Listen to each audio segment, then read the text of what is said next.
Okay, so welcome. This week's Torah portion is Parshas Vayeishev. We're going to go through the storyline of the Parsha. Last week we were talking about how we believe that every Jew should know the basic storyline of every Parsha. That's what we ended off with last week when we weren't able to get through the whole thing. So we're going to try to make sure to just touch the basic story of the whole thing, and we're going to focus on two areas, which in this week's case are actually closer towards the half or end of the Parsha. But the beginning are the stories of Yosef. Okay, so that's the main character in Vayeishev is Yosef. So Yaakov, Yosef's father, loves Yosef very much. He has a special liking for him. And one way that he expressed his particular love for Yosef is he made him a special garment, ksones pasim, let's call it some kind of special coat that he used to wear. That was kind of a sign of the special love that his father had for him. And his brothers weren't really a fan of that. You know, they didn't like favoritism. They didn't really like that. Yaakov seemed to like him more. And matters were made worse when Yosef had a dream. So Yosef had two dreams. The first dream, there were 12 stalks of wheat, and Yosef saw himself as the middle stalk of wheat, so to speak, and all the other stalks, there were 11 of them, were bowing down to his stalk, okay? So some kind of vision of Yosef having some kind of leadership and his brothers bowing down to him is the basic impression of this story. He tells it over to his brothers, and that does not help things. That does not help with the jealousy. Okay? So they're upset. Are you going to reign over us? Are you going to dominate us? And they hated him even more because of his dreams, because of the way he spoke, because of this. And then Yosef has another dream, and now it takes it another step further. Not only are there 11 brothers bowing down to him, but in this dream, he has 11 stars, the sun and the moon bowing to him. As if to say the 11 stars would be his brothers, would be his siblings, and then the sun and the moon seem to be his father and mother. Okay, father and mother. So he said over this dream, he actually said the dream to his father as well, and his father seemed to not like it. Actually, I saw the commentators say that even though his father scolded him, the verse says, "What is this dream that you have had? Are we to come, I and your mother and your brothers, to bow down to you, to the ground?" But deep down, his father, maybe saw the potential in his son in a sense, and did know that there was a possibility that this was a real prophecy, a real dream that was going to come to fruition. But either way, this made the brothers even more upset at him. Okay? So the day comes that Yosef is going to see his brothers, and without getting into all the details, they go through the fields to where Yosef goes through the fields to where his brothers are, and they see him from afar, and they decide the time has come, we got to get rid of Yosef. Okay? They see him from afar, we got to go. Look, they say, look, the dreamer is coming. Let's get rid of him. Let's kill him. We'll say he was eaten by a wild beast. So they're plotting together, and they're plotting to kill him. And Reuven, the eldest brother, stands up in defense of Yosef and says, no, we're not going to shed any blood here. We're not going to kill him with our hands. We're going to throw him into a pit. Okay, we're going to throw him into a pit, which isn't necessarily going to be much better of an outcome, because as the commentators say, the Torah says there was no water in the pit. They weren't going to drown him in a well, so to speak. But there was snakes and scorpions, so it was definitely a dangerous place. But at least Reuven had good intentions to put him into the pit, to postpone his death, and hopefully to then be able to return him to his father. So they did that. They threw him in. Obviously, there was a miracle, and snakes and scorpions did not attack and kill Yosef.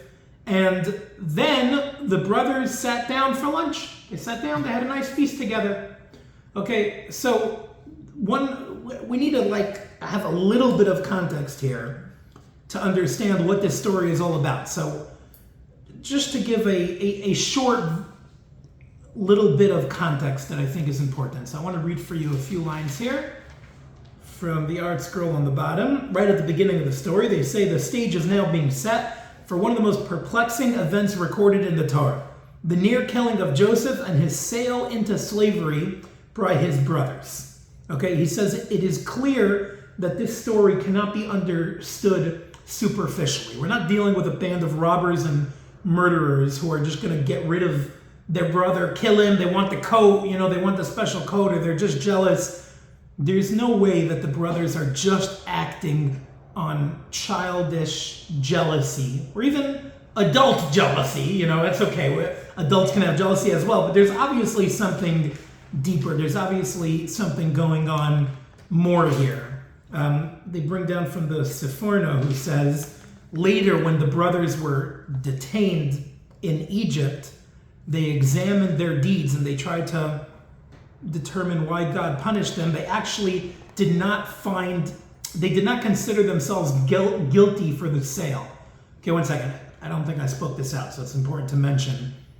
They threw them into the pit, they had their meal, and then they saw a group of Arab merchants traveling through. They were on a trade route headed to Egypt. And they decided to take him from the pit and sell him to these Arabs, to these merchants.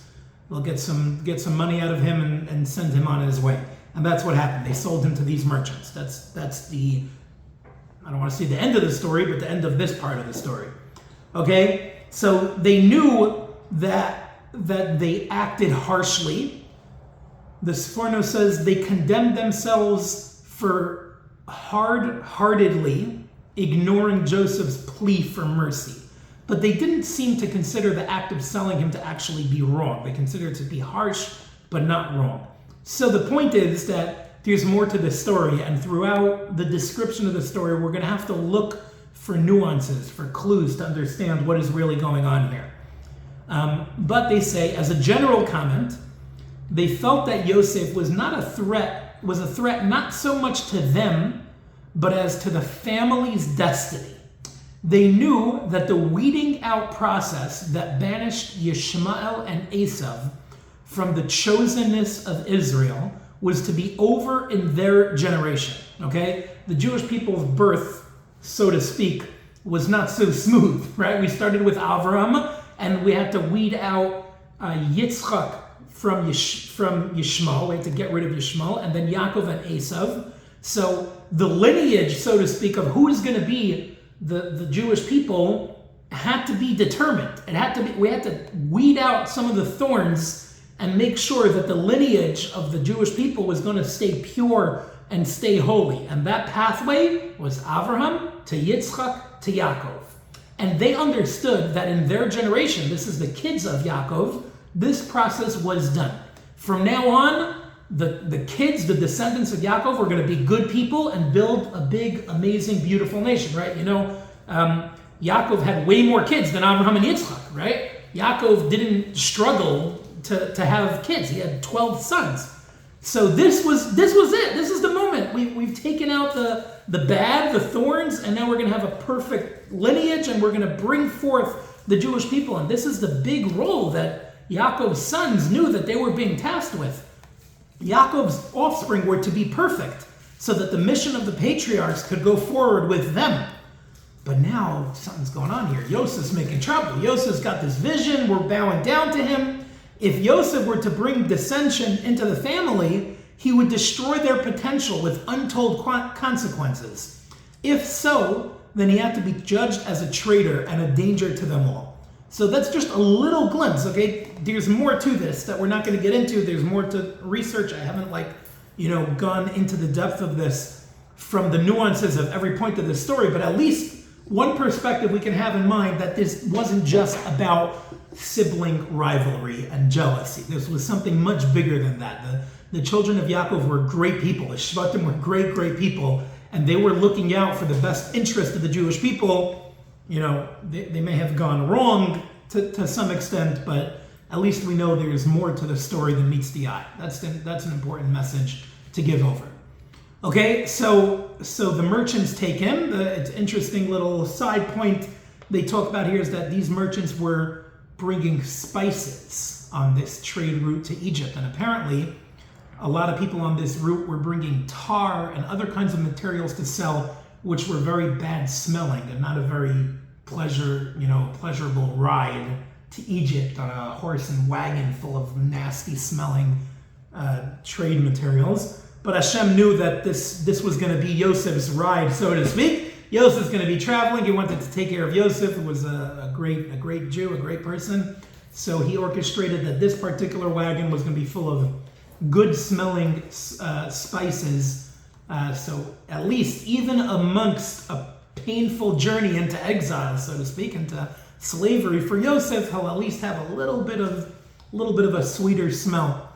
So there's, of course, a very powerful message in there. The story of Yosef is becoming the story of the Jewish people. This is not a sidebar of the terrible tragedies of a brother gone wrong. Like, we know the end of the story. Going down to Mitzrayim and coming out of Mitzrayim was an extremely necessary part of the birth of the nation. So, of course, Hashem is orchestrating events exactly as they need to go. Yosef, for right now, is going through a terrible, challenge in the Nisayon. But even within moments like this, Hashem gives a little wink, a little hug, with at least a little bit. This journey is not going to smell terrible for however many, I don't know how many weeks it took to get through the desert to make its way to Egypt. So there's at least a little message in there that we talk about. Okay, so the brothers go back to Yaakov, and they bring him this special coat of Yosef's, and they had killed a goat and dipped this garment into the blood. So now they bring it to him and they say, look, we found this bloody garment. Is this Yosef's? And of course Yaakov recognizes it and thinks that his son was killed, and he's heartbroken. He mourns for many days. The family tries to comfort him. He can't be comforted. And it's a very painful time for Yaakov. It's a very painful time where he thinks that his son was killed. They say here an interesting point, and then we'll move on to focus on the main messages that I want to bring out today. But also a little bit of a lesson they take out of this is Hashem created the world. Hashem created the life cycles of the world. Hashem created a reality that people die. And people are heartbroken by deaths, and for sure in the family or friends or whatever. And Hashem created a very powerful concept called nechama, called comfort.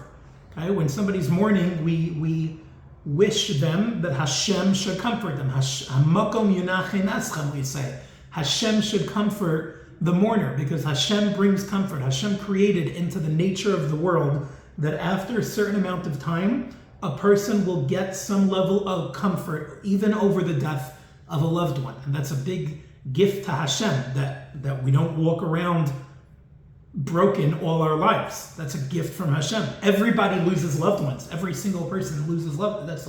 That's part of the life cycle of the world. So it's a beautiful kindness that Hashem did, that he creates this comfort that we're able to, at some point move on, pick up and move on and continue to live a productive life. So that happens when somebody died, but they say, I saw brought down, that Yosef didn't die. And that's why Yaakov refused to be comforted. It says, Vayima'in lehisnachem. He refused to be comforted, and perhaps that is because his son wasn't actually dead.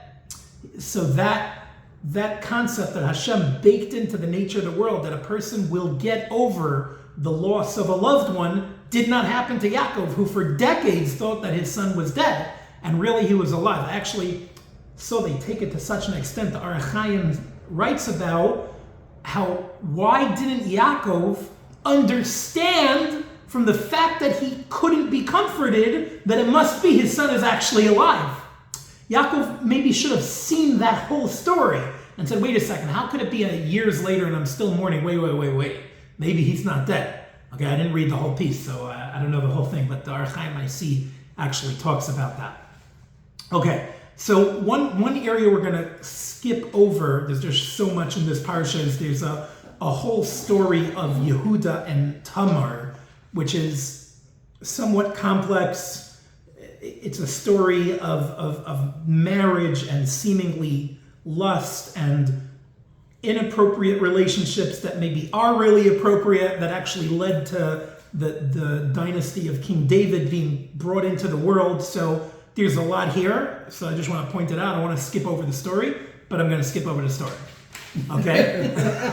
But I don't want to ignore the fact that it's there.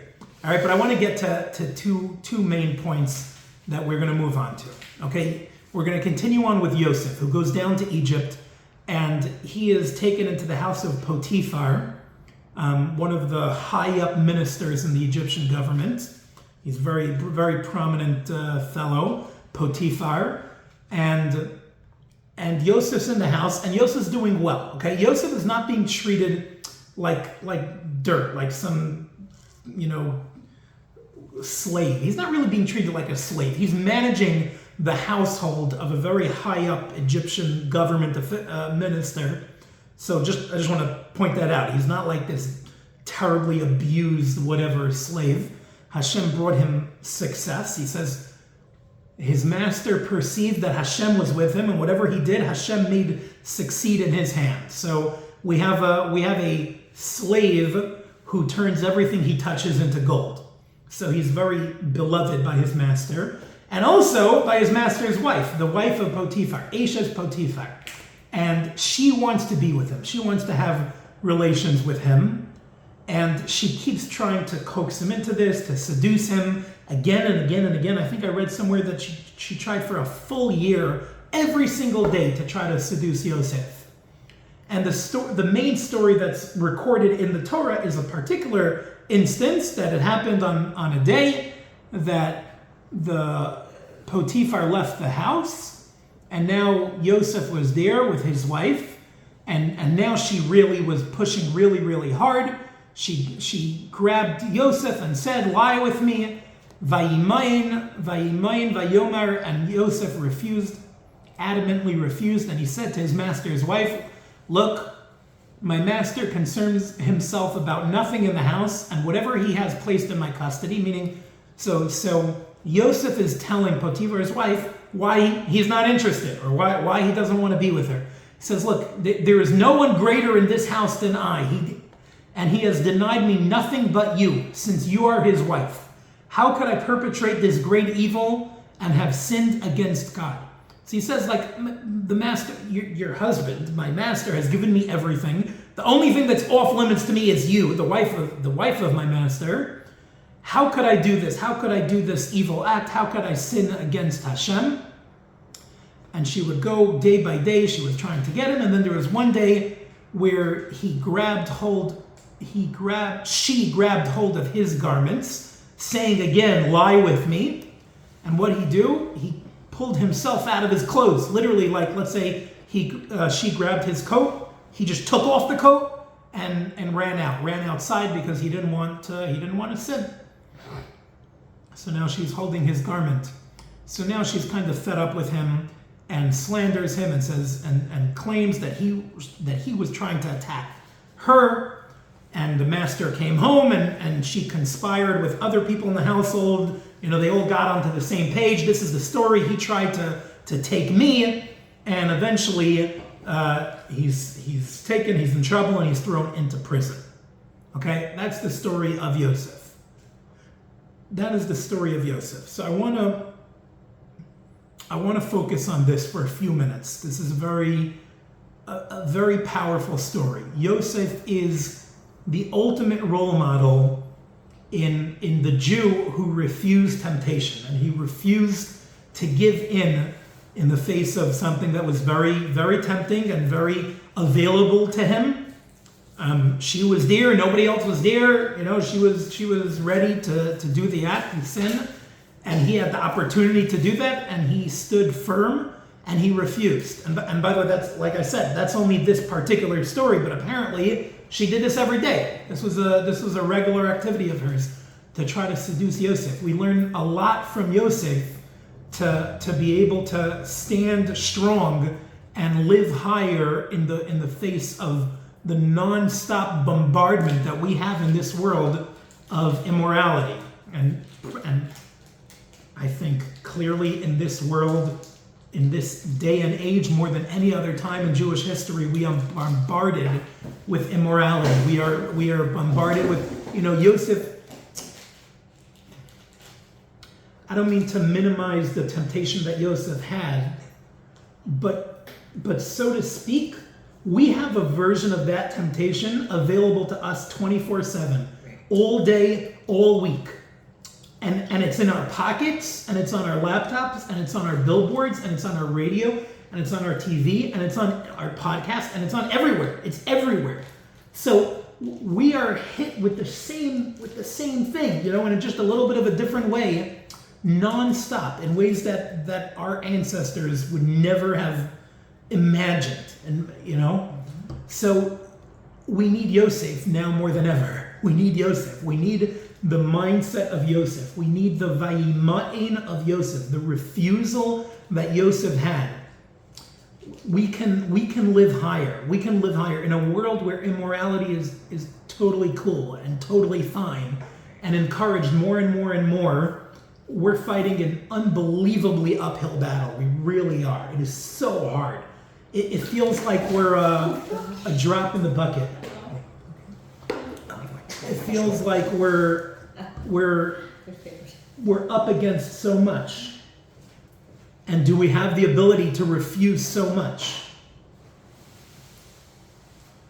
So that's a little bit of what we're dealing with. We have to learn from Yosef. We have to learn from the ways of Yosef. We have to learn his mindset of vayimain, of refusal, and try to live a higher life. Refuse what the world has to tempt us with and what the world is trying to seduce us into.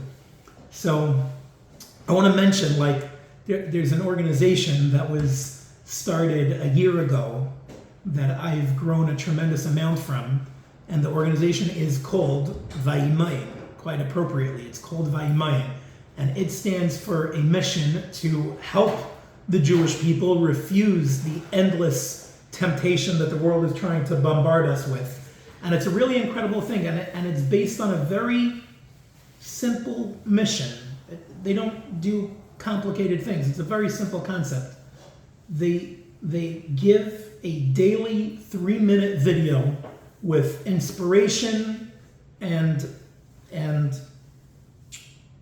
kind of like, I don't know what to call it. It's like fuel. They give like encouragement. You watch a 3-minute video and you're just armed for the day. They do it at about 8 o'clock every single morning, and you're armed for your day, and you can enter into a very secular and inappropriate world with a little bit of positive perspective and something to hold on to battle it out. How'd you spell it? Vayemean. Imean. So I want to show you a video. Let me show you a video, okay? Can we post that on your... Yeah, I'll send it to you.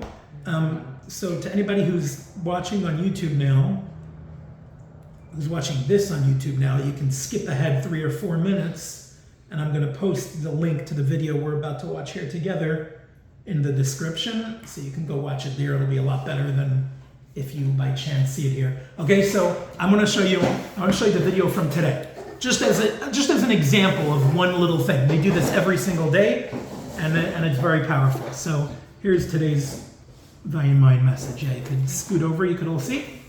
Okay. Yeah. Yosef HaTzadik, when faced with the incredible Messiah, with the wife of Potiphar, the Gemara in Saita teaches us that at the last moment, due to all of the extra effort that he had expended in withstanding the Messiah, he was blessed with a gift from the Shemayim, and Rabbi sent the Dumus Yukne Shel Aviv, an image of his father appeared at the window to stop him from the Avera. And the Gemara tells us that the image said to him, Yosef, you and your brothers, your names are destined to appear on the Avnei Ephod, on the stones that the Kohen Gadol wears on his chest and on his shoulders. All of the names of each of the Shvatim are inscribed there. If you go through with this Avera, your name will be missing. That is how his father warned him against the Avera. And the question that we want to know is that how you tell somebody not to commit a terrible Avera? Why didn't his father just tell him, Yosef, It's usher. It's terrible. If you do this, you'll be lost. You'll go to Gehenna. Tells them, your name won't be on the chesed. What's the message? There's a similarly fascinating medrash that says, Vayimaim, Yosef turned to Eishes Potiphar and said, I can't go through with this. You know why I can't go through with this? Because in my father's house, my grandfather's house, my grandfather Yitzchak was called upon to be an Akedah, to be a carbon to Hashem. If I go through this, perhaps I'll be called upon to be a carbon, and I will not be worthy of being a sacrifice to HaKadosh Baruch Hu. He said, in my house, the house of my father and my forefathers, were called upon to be Nevi'im, to be spoken to by HaKadosh Baruch Hu. If I go through with this terrible chait, maybe at that moment the Rebbeinu Shalom will want to speak with me, and I'll be tameh. I can't go through with this. Why didn't Yosef tell Eishes Potiphar, I cannot do this? Because it's usher. And the answer is something incredibly profound that each and every one of us has to know. Because when faced with an assignment, sometimes it doesn't help to say it's wrong and it's usher. The Gemara in Dharm says, the Yitzhar, less the Mishnah, the Yitzhar type. Sometimes when faced with the challenge, the passions, the difficulties, it's hard to remember that it's usher. But there's something that can work. Who am I? What do I stand for? What are my she'ifas? What are my goals? I am a shevet. I am a carbon. I am an exalted, elevated, Vayimaim Yid. I cannot do this because I am a person that the Rabbi Shalom speaks to. I am a person who can be called upon to sacrifice myself for HaKadosh Baruch Hu. My destiny is to be inscribed on the chesed. I am Yosef. My father's face is in front of me. I do not do that. When faced with challenges, we remember the message of the Medrash in the original Vayimaim moment. Remember who we are. We are from the dynasty of Akedah, of Nevuah, of elevated Vayimaim people. The Rabbi Shalom speaks to us. The Rabbi Shalom calls to us. Our Father's face is in front of us. I do not do that. Vayimaim.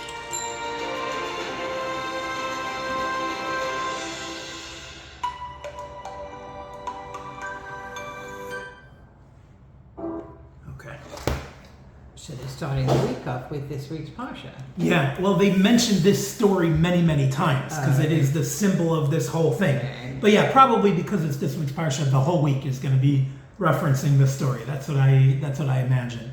That's what I imagine. It's a holy mission. It's amazing. It's giving people encouragement in the area of Shmiras Einayim, of watching our eyes, watching what we see. But it's also encouragement in general to stand up against any temptations we have. It's very powerful stuff. Yosef paved the way, so to speak. He's the tzaddik that we call on, that we try to imitate. And he looks down and sees how much temptation we have, probably more than they had in their times, and sees us taking his mission. It's a very powerful thing, very powerful lesson we learn from Yosef, that refusal in the face of temptation. Okay, all right, let's move on to one more point, and then we can talk about anything or see what else we want to focus on. Okay, here's one more point that I want to make. So Yosef goes to prison, and of course Hashem is with him there as well. It says Hashem was with Yosef, and he gave him charisma. He made him be very favorable in the eyes of the prison warden and anybody who looked at him. But basically, Yosef was placed he was made to be like in charge of various things in prison, and everything he touched again turned to gold. He was very successful even in prison. So there's the story that the Parsha ends off with, and that is that there's two people who are locked up in prison with him. The baker, the Sarah Ophim, the Sarah Mashke, the chief baker of the king Paro, and the what did they call it? Chamberlain of the cupbearer, Sarah Mashke, who prepared the drinks of the king. And they're in prison, and they have dreams. And they want their dreams to be interpreted. Okay, I don't know if we have to go into all the details of it, but basically Yosef, can interpret dreams, so he helped them with them. One of them, he said that your interpretation is a prophecy that in a couple of days you're actually going to be taken out of prison and restored to your post, to your job, and you're going to get out of here.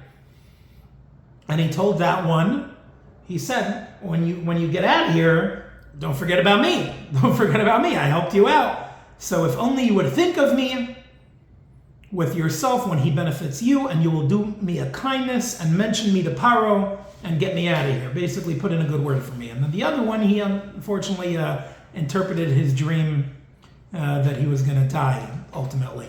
Okay, so it happened as he interpreted, and the Sar Hamashkin was freed from prison.